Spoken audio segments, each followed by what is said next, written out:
sejahtera bagi kita semua. Om Swastiastu. Di sini saya Firman Satya Pradipta, mahasiswa D3 Keperawatan Stikes 4 di Ponegoro, akan menjelaskan pengertian dari pemimpin dan kepemimpinan.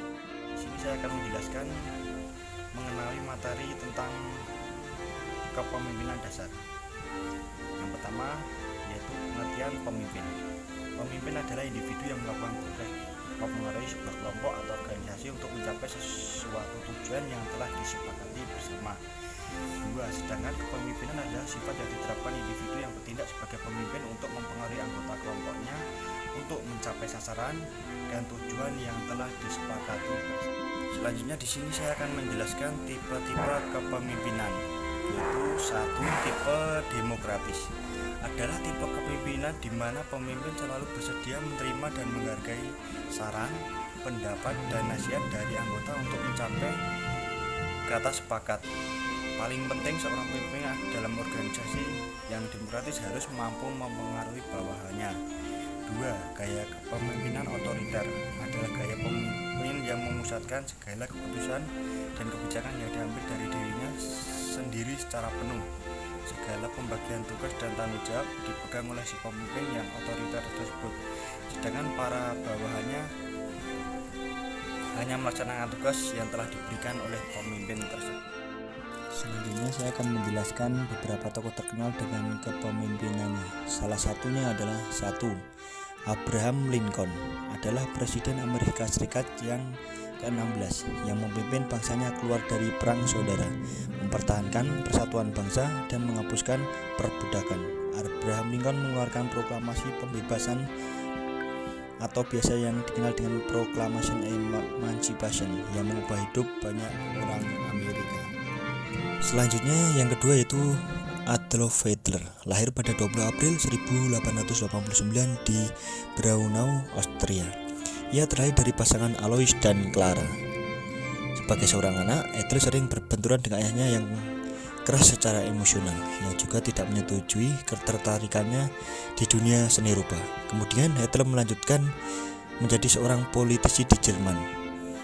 Selain itu, dia mendirikan partai yaitu bernama Partai Pekerja Jerman. Selanjutnya yang ketiga yaitu Napoleon Bonaparte adalah anak kedua dari 7 bersaudara. Ia lahir di Casa Bonaparte di kota Korsika pada tanggal 15 Agustus 1769. 1 tahun setelah kepulauan tersebut diserah terimakan Republik Genova kepada Prancis. Beliau adalah seorang jenderal militer Prancis, kaisar pertama Prancis, dan salah satu pemimpin militer terbesar di dunia. Semasa hidupnya, Napoleon terkenal membuat banyak sekali gebrakan dalam sejumlah bidang yang hingga kini masih terasa pengaruhnya. Yang terakhir, saya akan menjelaskan 5 cara menjadi pemimpin yang baik. 1. Reward and punishment adalah 2 bentuk metode dalam memotivasi petugas layanan publik untuk memberikan pelayanan prima dan meningkatkan prestasinya. Pemberian reward dan punishment sesuai dengan mekanisme reformasi birokrasi di kementerian atau lembaga tersebut. Yang kedua, seorang pemimpin tidak boleh menjadi mandor tapi harus menjadi mentor. Para mentor adalah bertindak sebagai pelaku perubahan, suri tauladan, penasihat, pemberi dukungan, perintis, dan pelindung. Ketidakpahaman akan tugas sebagai mentor menyebabkan tidak optimalnya gagasan ide serta proses merancang proyek perubahan dan implementasi dari rancangan proyek perubahan tersebut. Dapat disimpulkan bahwa pemimpin itu harus menjadi contoh terlebih dahulu apabila ingin memerintahkan anggotanya. Selanjutnya yaitu pemimpin harus bersifat terbuka. Pemimpin terbuka adalah pemimpin yang cenderung memberikan sedikit atau tanpa arahan kepada anggotanya. Jenis pemimpin ini cenderung transparan tentang tujuan dan kendala mereka, berbagai data, dan sumber daya seluas dan selengkap mungkin. Selanjutnya, memberikan tanggung jawab kepada anggotanya.